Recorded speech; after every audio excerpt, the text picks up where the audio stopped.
Alrighty, it says I'm live. So everybody, welcome to the Tuesday regularly scheduled live stream of California Convictions. I'm going to try and pop on at about 5 p.m. PST, and I'll talk for as long as people seem interested in what I have to say, hopefully. I know the first one I ran, somebody wanted to let me know that, I'm heard and seen. It would probably make me feel a little bit better about talking. Give me a thumbs up or anything like it. Then again, all I've got is one person in the feed. Geez, I think I'm not live. It says live streaming video. I heard and seen. There we go. I was starting to get a little nervous. Thanks, Shalistigo. Gosh, it says I only have 2 people here. All right. Hey, Corey and Shalistigo. Now I have an audience and I can talk. If I'm just talking to a camera by myself, I feel a little awkward pretty quick, honestly. Feels like being in the shoe and talking to yourself.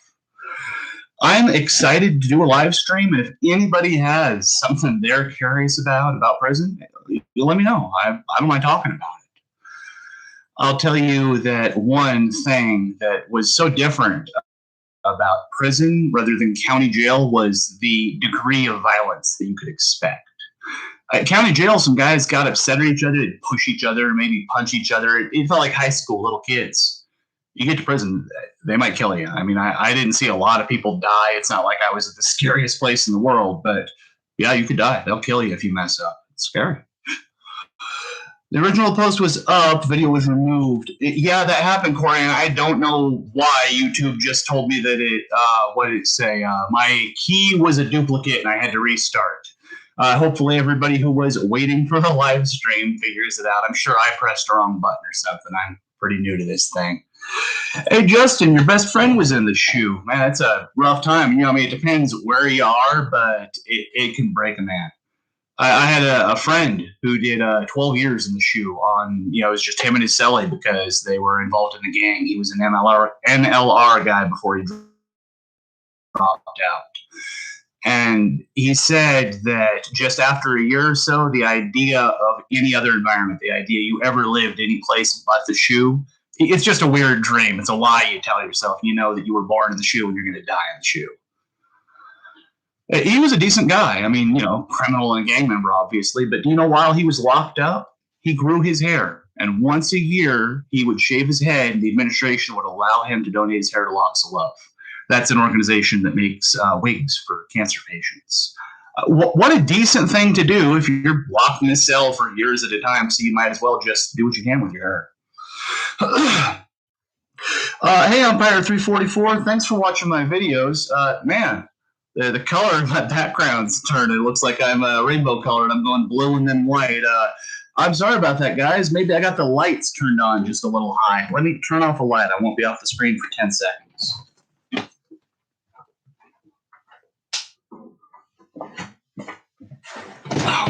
Yeah. Sorry about that, guys, but it looked ridiculous. And it still does. So here we are. The shoe was rough time to do because you don't have any input outside of what you bring in with you. And that's what I said in the video. If you have a cellie, it's great. But even then, you and him are you're going to deal with, he'll tell you all his stories. You'll tell him all yours. You'll tell each other all your jokes. And that's in the first 6 months. What do you do for the next 11 and a half years? It's if you're lucky enough to have a cellie, the isolation wears.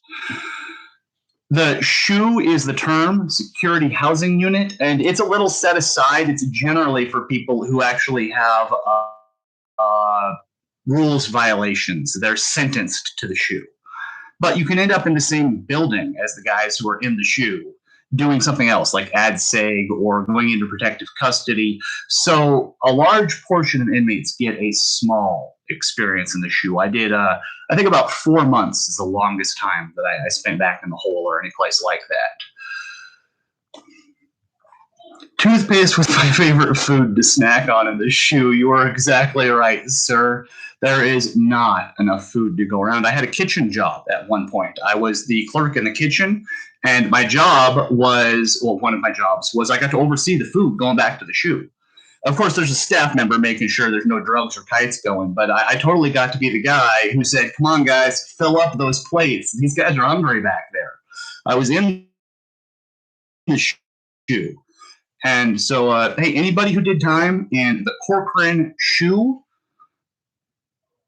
hopefully I got you an extra issue of eggs. That's all I had to do. But it was there in SAT-F E-Yard. We made the trays. Absolutely, Shelton Chang. This will be uploaded. Don't trip, and I'll try and be more consistent in my scheduling. Theoretically, Tuesday, 1700 is the plan, but I'll upload it. Okay, that's nobody has anything exciting to say, so I guess I'll just keep talking about the shoe because they have a thing where they call it walk alone. This is a rare occasion, but if maybe you murdered your cellie or if you have a whole high-profile case, you can end up there on walk alone. And if that's the case, then you don't interact literally with anybody. You don't get a cellie. You don't. If you go out to the yard, you're going to be off to the side by yourself. And again, the isolation. I say it and I say it. I don't know how else to express it. That you step into that cell and the walls close in around you and it's just you in there. I got a fly in my back. Insane. That may have been loud on somebody's mic. I'm sorry. Hey, what's the story of me doing time with powder? Absolutely. I'll talk about that a little bit. And I'm reaching out to Tony from Stories Written by a Current Prisoner. Hopefully I'll do an interview with him sometime soon. But I absolutely knew Powder, and I'm sure he'll remember me if we talk because he was just 4 cells down from me whenever I lived with Scooby. And he was an interesting character. I've got good and bad things to say about him. Plenty of good. He was disciplined. You want an example of somebody who, if he said he was going to be up at 9 a.m., you knew he was going to be up at 9 and ready? Powder. He was loyal, too. I saw him stand by men. He seemed kind. I saw him hand out goodies whenever he had something to people who had less, generous. But the negative thing I have to say about him is he was a racist, and he was serious about the racist gang he was a part of. And so he and I were never going to be friends as such. But absolutely, we ate dinner at least 2 or 3 nights a week whenever Scooby wasn't working in the kitchen. He and I would eat with powder and stew. Solitary confinement for strong introverts. You're not wrong, Rise Over 305, because I'm an introspected person, and there were honestly days where I legitimately loved solitary, that I could sit down with a book or some notes and think some more and some more, because that's what you do. You just kind of sit there. But after a day or 2 or 10, well, I mean, even for a strong introvert, maybe there's somebody way more introverted than me, but it gets to you. It's the silence. I'm trying to catch up. Good story yesterday. It's getting around. Thank you, Matthew Alberico. I'm reaching out to literally every prison channel I can. I'm sending emails and messages. Convicts Perspective, they absolutely did a video today. They thanked me for mentioning the story to them about Shane Goldsby. It's not what my channel's about. I'm telling my story, but I'm going to keep mentioning the case of Shane Goldsby. And anybody who isn't familiar with it, Google it. It's an atrocity. They locked him in a cell with a guy who had, I've been informed I shouldn't use the word rape if I'm going to be a YouTube personality, that YouTube dings people on advertising. I don't know what else I'm supposed to say. The guy was in prison and the criminal charge was rape of a child. We can call it assault, but frankly, I don't feel right using a vanilla term for anything that monstrous. Call it what it is, and advertisers be damned. Scooby was a good-hearted person deep down, and I'm hopeful that I'm going to set up something where maybe he can call in and I'll talk to him on a live stream or something like that. I got another letter from him, and he said maybe the best, kindest thing anybody's ever said to me. I'll feel good about this till the day I die. He said whenever he was getting clean and trying to figure out what he wanted to do, he decided to go back to school, get his GED, his associate's degree, and later his paralegal, because he remembered that I was always reading books and talking about how great it was to get an education. I had a song that I sang about the periodic table that I taught him, and he loved the idea of chemistry, that everything is comprised of simple elements which can't be split further. It's a clean type of way of looking at the world. He really liked it. I don't think he ever got into chemistry, but the idea that maybe I impacted his life in that way, I can't quit smiling thinking about that. That's just the best news I've ever had. I'm sorry, Justin McCoy. Would you say that's true? I don't actually know. Did Phil Spector have any friends at all? Yes, depending on how you want to define the term. I felt like mostly he had guys who were kissing his ass, hoping that maybe he decided to give him a couple of grand, which, to my understanding, he never gave anybody anything. I don't think he wanted friends. The only time he really left his cell was whenever he had something to do. He did have a transgender inmate who he was friendly with for a while, and he had his bodyguard, Hog, that I guess they were friends, but I don't think Hog liked him much.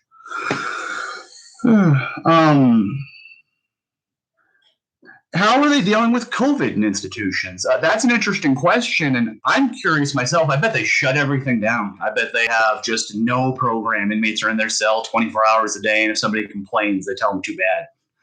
I'm trying to reach out to guys who are in prison. I've written a half dozen old friends, and I'm surprised how little mail I've gotten back. I guess maybe the institution just takes longer to process things than I expect. Absolutely. The Working Ex-Con mentioned the story as well. I believe he just did a live stream on it, and I reached out to him too. I'm literally reaching out to anybody I can think of. Somebody wants to pitch a channel that might cover this story, it should be getting play. This is disgusting.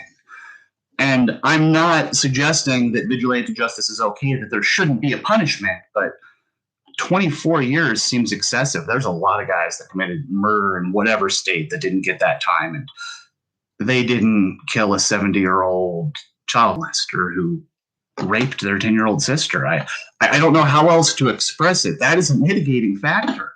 It has to be. Lockdown 23-1. Absolutely. I intend to. This flies. Driving me insane.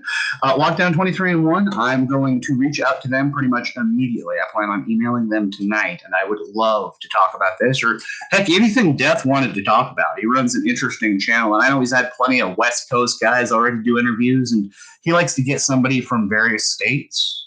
But I think I have input into what the system is like that he'd be interested to hear.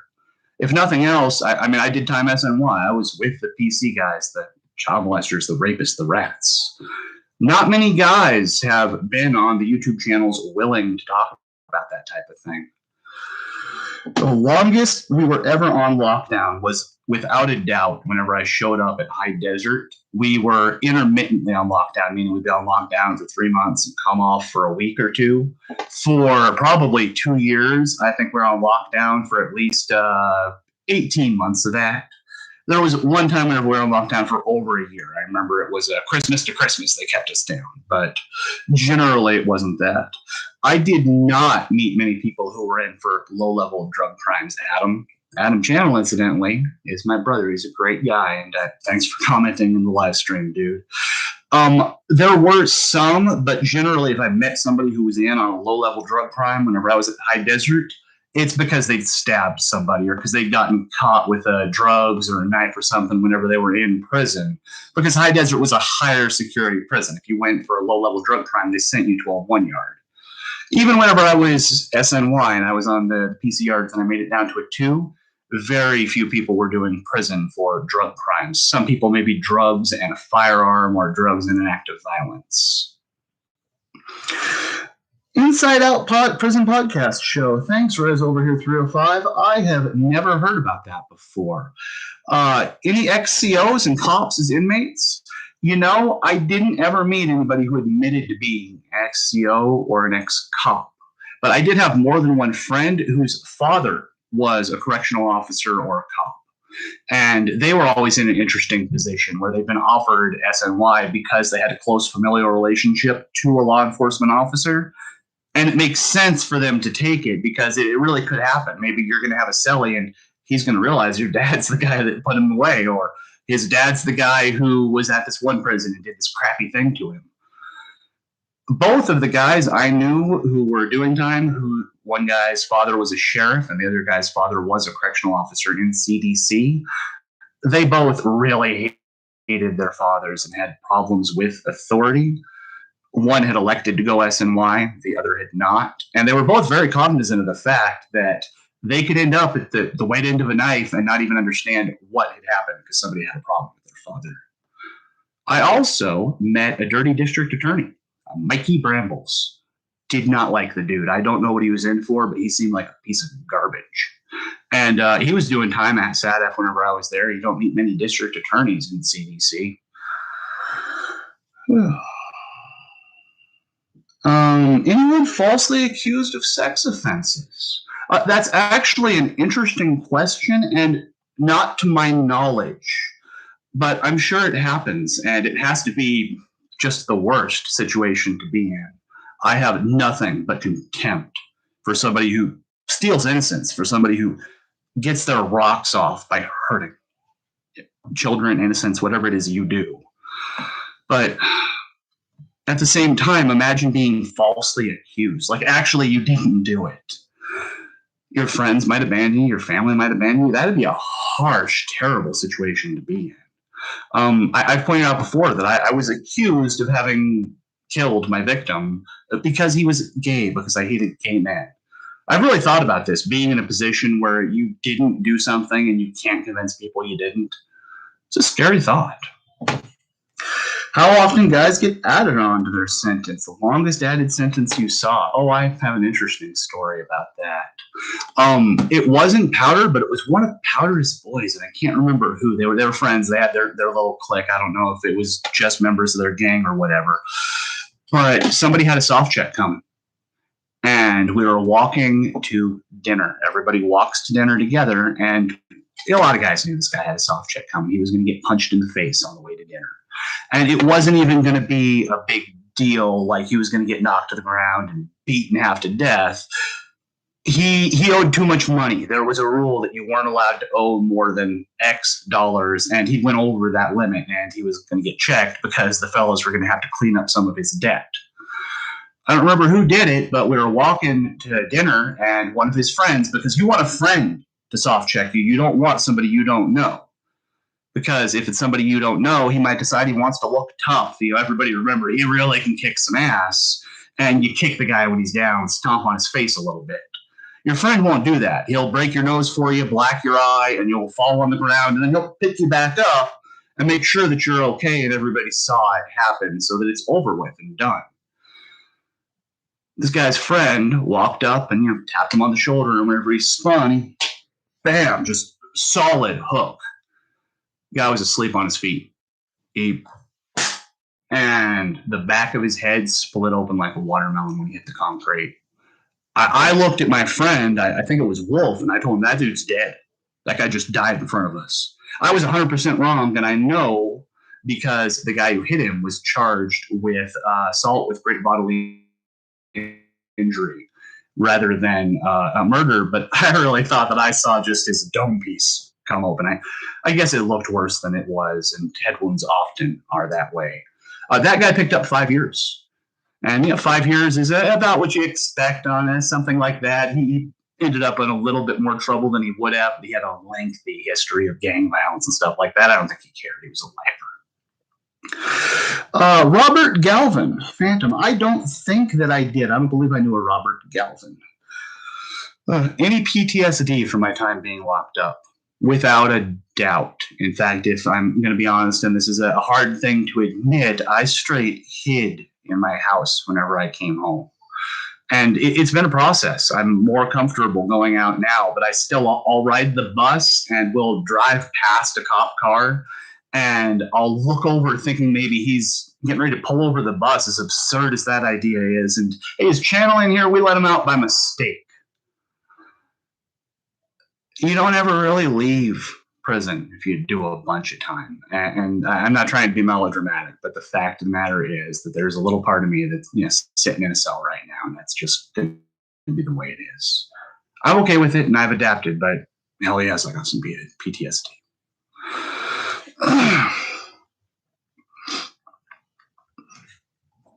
An interesting thing that was suggested to me is that I should speak about the experience of becoming a father while incarcerated.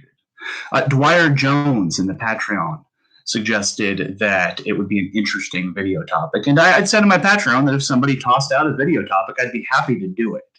I'm sure I'm going to do more at length later, do a real video on the topic because it is an interesting subject. But long story short, being a father in prison, and I wanted to be a good father. I tried to be a good father, and I like to believe I was a good father, is hard. You sit there and you write a letter to your son and say, hey, have him open this on his second birthday because I know I won't be there then. I won't be there until he's 6, 7, 5, whatever year I get out. And then you see him in a visit and you think to yourself, I need to maximize every minute of this. I can't quit paying attention. I need to make sure that every minute I spend with him is a perfect minute because he only gets so many and he deserves so much more. You talk to him on the phone and he gets a little older so that he knows who you are and he gets excited and says, Daddy, whenever you call and your heart melts, and you get the little voice that comes on and says, you have 1 minute left until the phone's going to hang up. And you try to think of the thing you can tell him so he'll remember you love him. And what the heck do you tell a 3-year-old so he'll remember you love him? It was hard. And I'm home now. I have 2 boys and my lovely wife, and I get to make up for lost time. I get to make sure that the time that I didn't get to spend right before, when I had to maximize every second, well, now I can take that energy and spread it out over a day instead. And I am privileged. It is a true gift, and I treasure it every day. My Patreon link, I believe it's going to be in the description. If it's not, I'm going to ask Shalishte Girl to toss it up right here in the comments if she can, and I will put it up later too. Thank you, Adam. That's a great question. It's apparently not in the description right now. For anybody who got kicked out of waiting for the live stream and then had to refresh, that's probably my fault. Maybe I hit a wrong button or something, and sorry, but I guess it also got rid of all of my description and stuff like that. Most messed up, undeserved thing you've ever seen a CO do to a prisoner. Gosh, there's a couple of stories I haven't told yet because, hell, people died. And so that's the kind of thing I might just sit on for a little while. But I remember one occasion, an inmate in the hole had filed a 602. I don't know what the 602 is about, but I was this inmate's downstairs neighbor. I was in the hole because I did not have a bed that I could be housed in because I have sleep apnea. I had a CPAP machine. They couldn't find a bed for me, so they stuck me in the hole for 3 months instead of figuring it out. That sucked. While I was down there in that cell, let's see here, it was a 140 and B2 in High Desert, there was a guy upstairs who filed a 602, and an officer that I was familiar with, who I knew, I had him in my head as somebody not to mess with. He was a little bit of a loose cannon. He went to the guy's upstairs house, and I heard him start yelling, 602 me! They argued for a minute or two, and the cop was kicking the guy's door, actively kicking it and screaming at him. And then I heard the inmate yell, are you kidding me? And I could hear the ripping. The cop was ripping up the 602. Later on, the inmate yelled and spat it out. And that is just a truly, I don't know if undeserved is the right word, but memorable. This is an occasion where actually I missed an opportunity. I could have done more. The inmate asked if I put out an affidavit saying that I'd seen the cop do this, and I absolutely refused. Hell, to this day, I'd absolutely refused in that situation. I didn't want the guy on my door doing something even more crazy. And that's the type of situation you end up in sometimes. Most violent prison I did time at. High Desert was doubtless the place that was the most dangerous, as in if there was a problem, you were probably going to be scarred or even killed, maimed. I mean, they weren't just going to slap you around. SAD F was pretty laid back. That was new for. But the 1 yard that I went to that was scary there was D yard, and I was in a gymnasium. This is an SNY yard. There's a SNY prison gang called the 2-5ers. And as it turned out, I had a bit of a problem there on this yard. About half the gym was members of this gang, if you can believe it or not. On a PC yard, the cops allowed about 60 out of 120 inmates to be members of the same gang. And it's okay to be members of this gang. It's an SNY gang. And they really ran that place pretty rough. They stole, they beat people up, and I was okay. But my boy Tool, who I've talked about once or twice, ended up in a real problem with him. There was an occasion where he and I were basically surrounded. There was a dozen guys. One of them pushed Tool. Another put his hand on my back, and he got my ear a little bit. I better mind my P's and Q's. Those weren't his exact words. It was a scary moment. They didn't do anything. It fizzled back down. I don't think any of them wanted an actual charge for a 12-on-2. But that's probably the moment that I was most scared, in spite of the fact that it wasn't the occasion upon which I was most likely to get, killed. They were probably just going to beat me a bit. When did I start the change of turning my life around? That's a tough question, honestly. I'm not sure that I have turned my life around as such. I do think it's a path, and I regret choices that I've made, or rather they were the wrong choices. I do them differently today. But I am happy with where I am and where I'm going. I'm happy with who I am. If that's the case, it seems kind of short-sighted to go back and go, gosh, I wish I could change this, or hell, that 16 years in prison, I sure do wish I could go back and not do it. I could go to college instead. And I do. But at the same time, if I'm content, happy today, I ought to be happy with tomorrow too. And so I am. CO's plant contraband on prisoners. Justin McCoy. I have an interesting story where I saw an officer had a problem with an inmate.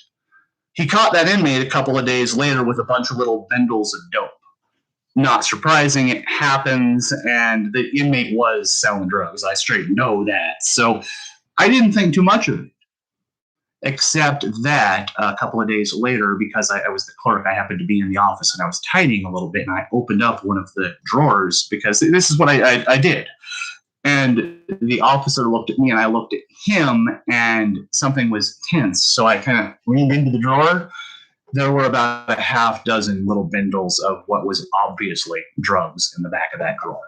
I don't know if these were left over from whenever he planted them on the dude, or if that he had taken them from the dude and had them set aside to plant on the next guy. But either way, there's no reason in the world for a peace officer to have, 5 grams of individually packaged methamphetamine in his office in the prison. There's just no sell for why that's necessary. Were there any KKK members in prison? At High Desert, and here's one of these things that people aren't going to like, there was a heavy Klan presence, and I don't mean amongst the inmates.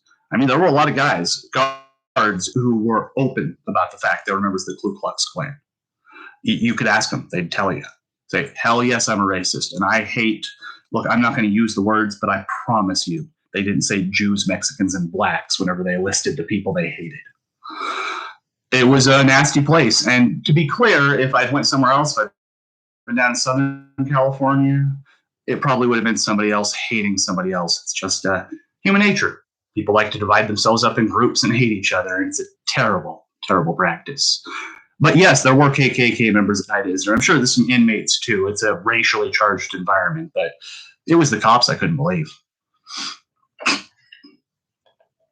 Gangs are never good. Thanks, Richard Dowling. I'm glad that you were able to make the live chat. I know that coming in on DST has to be really hard. You're born in Florida. The state cops, the COs, are KKK members. I believe it rises over 305. I mean, I don't know where the KKK has its strongest presence, or whatever group has what presence. But heck yeah, I believe there's some racist cops out there in probably every state. And it's unfortunate, but it is true. Oh my goodness, did I have any guys that were obsessed with cleaning? And I'm going to have to be honest about something here, is I can be a bit of a slob. I don't mean I'm going to go a week without showering, or you're going to come into my house and it's going to be disgusting.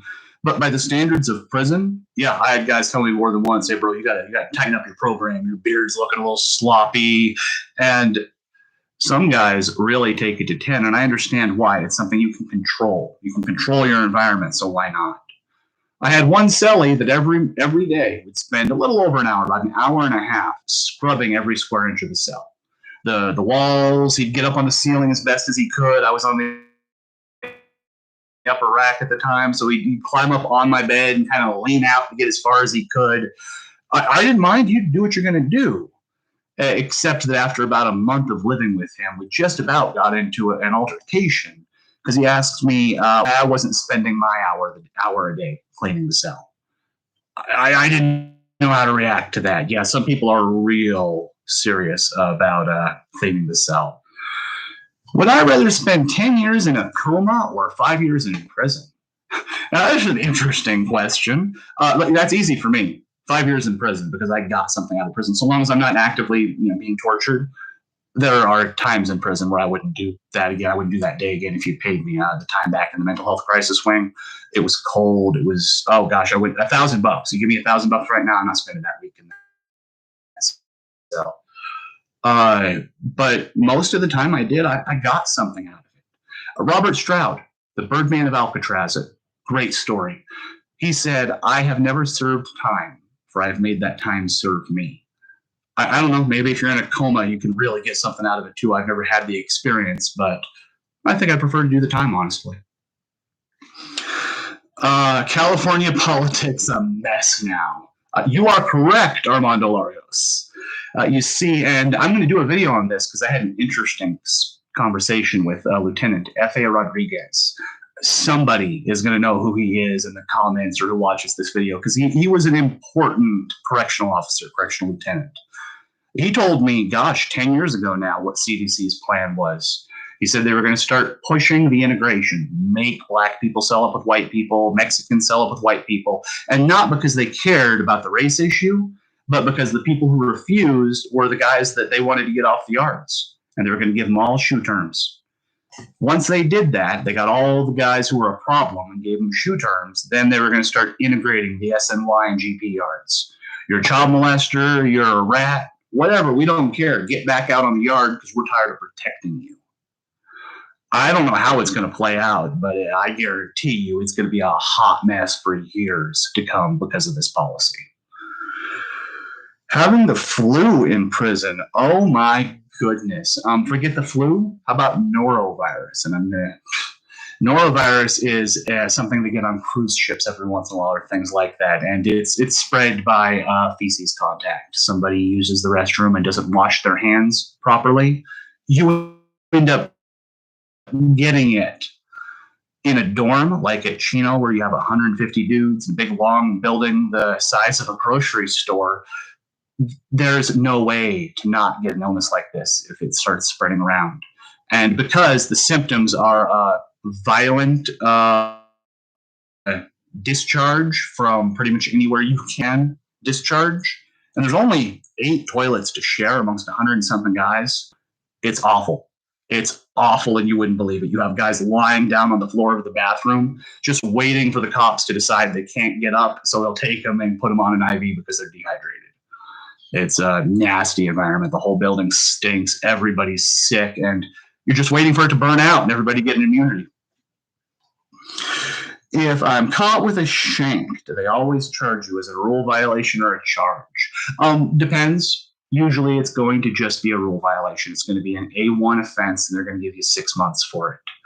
It depends on what shank is to some degree. If you got yourself a sticker, they might give you a criminal charge. They might try and find some way to really give you some time. If, it's just a little niff. I had a friend who got caught with something about yay big. It was the hard check piece, and he insisted it was just for cutting up sausage, and they just gave him a contraband charge, which was 90 days loss of time instead of 6 months in the chute. The hard check piece, for anybody who doesn't know, is a small knife that they'll have on some yards. It's only about yay long from the handle. And the purpose of it is that if somebody They need to be scared. They need to be reminded the prison's a serious place. You sneak up on them and you take about this much of the knife and just 3 or 4 times. And you walk on.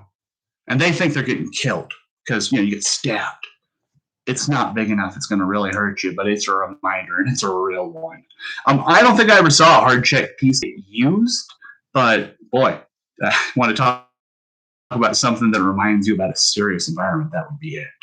And he just got 90 days for that instead of a real term because he sold that it wasn't a knife and the lieutenant bought it, or at least pretended to buy it. Hi, Glenda Stevenson. Everything is great. You've never been to prison. Don't understand some of the abbreviations I use. I believe it. Recently, I used the SNY a bunch, that sensitive needs yard. And it's just the part of the prison that's set aside for inmates that have safety concerns. Maybe they have sexually based charges. Maybe they just made enemies while they were in prison, or they're prone to victimization. I also use the term SHU. SHU is a segregated housing unit, SHU. It's the part of the prison in the back, the hole, whatever you want to call it. And it's where they send people who can't interact with other inmates for whatever reason. Did many guys contract MRSA while I was in there? Yep, MRSA is a real thing, and it's a nasty thing. You're really careful about where you sit, where you do anything, because it's so easy to contract and hard to get rid of. I saw guys get real sick from MRSA, and I was always afraid I was going to end up with it, but thankfully I didn't. Integrating PC and GP is a recipe for disaster.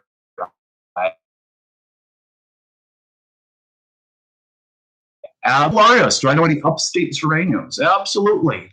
Well, I'm from Mendocino County, and whenever I started my term in Mendocino County Jail, I started in the pod they had set aside for Sureños. It was a smaller pod, but because I didn't have an extensive criminal history, they put me there instead of the pod they had set aside for the Norteños, which was bigger. I made good friends with a dude who'd been doing time in the Susanville dorms named Rico. He seemed all right. He was a solid guy, and he was familiar with my case, so we hit it off pretty good. He's the only dude I remember by name. He was doing time in the dorms on Wasson Yard back in 2002, somewhere in there.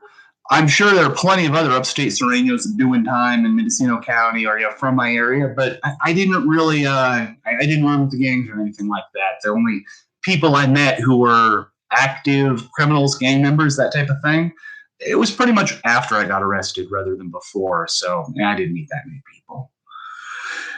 HIV inmates were housed with general population in PA. Different prisons have different policies about that type of thing. Justin McCoy, I can tell you that whenever I was at SADF, this is New Corcoran, I was on a yard which was set aside for a number of at-risk groups. One was transgender inmates, and so I had a lot of interaction with people who were transgender. I then later got transferred to Chino, and I was set aside on a yard that was put on a yard that was again set aside for people who were at risk, but this time it was AIDS patients. And it was very interesting getting to see how the normal general population inmates interacted and dealt with being housed with these two groups.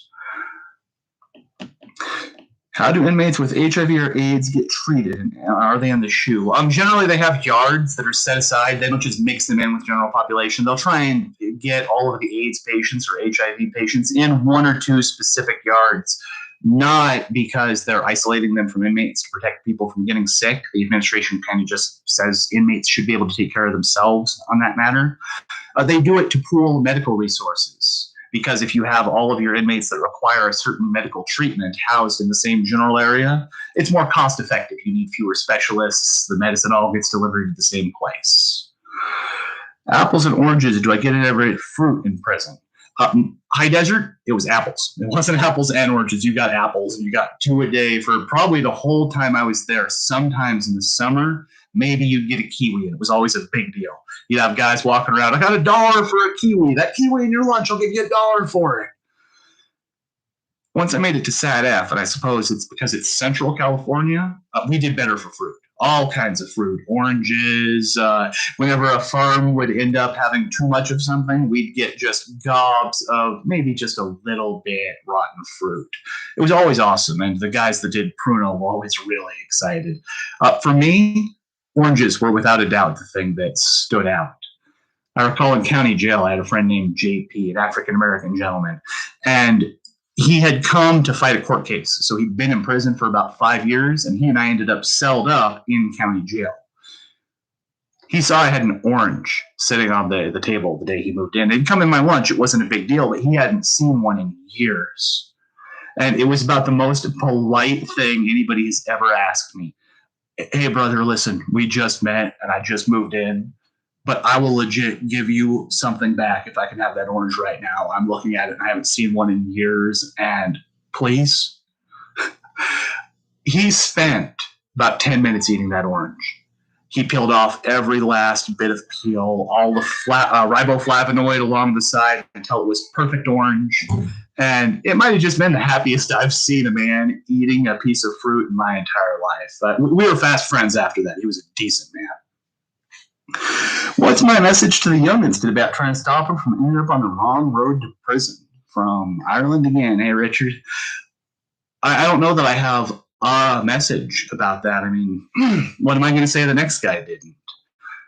Stop, think, take a moment. I mean, I say that a lot, but I strongly doubt that saying that to a youngin that's on the bad path is going to make him go, oh, geez, stop and think. No one ever told me that before.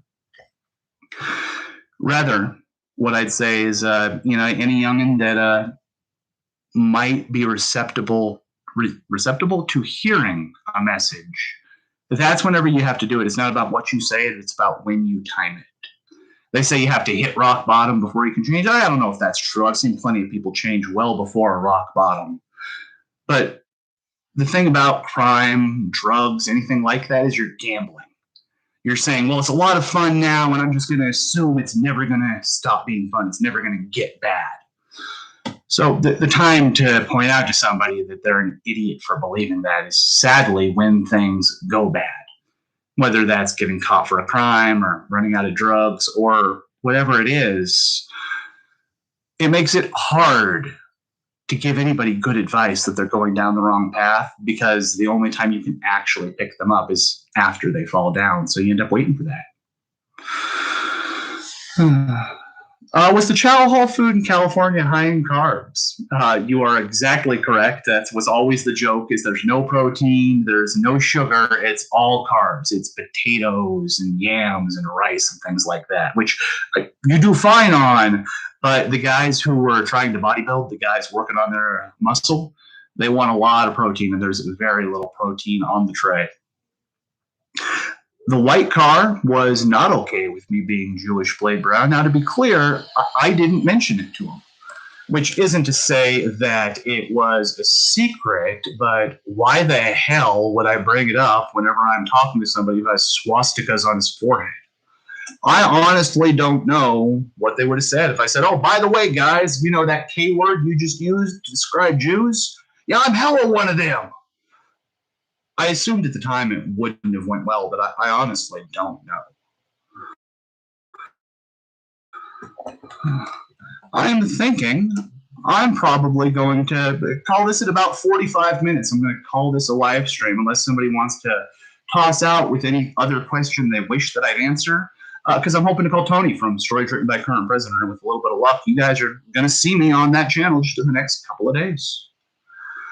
As a reminder, the last video has my Patreon link, and there's just nothing on it. But I'm going to start pitching stuff like that. So Patreon, web pages, interviews, y'all are going to be seeing a lot more of me.